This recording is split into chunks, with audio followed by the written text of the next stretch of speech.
how to create a Google account on your Android mobile device or phone. So first you will need to open up the settings. Now you want to scroll all the way down and then click on Google or Google account.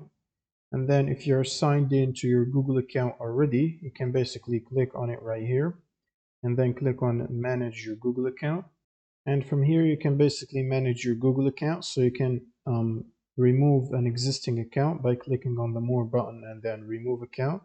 And if you want to create a new account, you can simply click on add account here and then choose Google, and it should bring up this page here. Now if you have a Gmail or a Google account already, you can use it to sign in here. Otherwise you can click on create account button under the email box, and then you can choose for my personal use or business, it depends.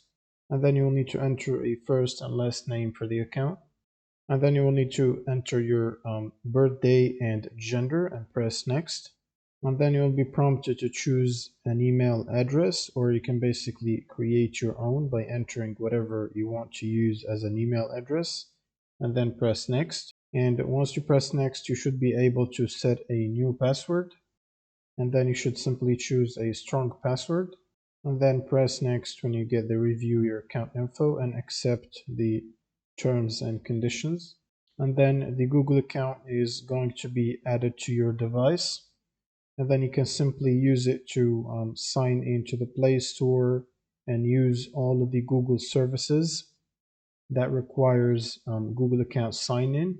And that's pretty much it for this video. See ya.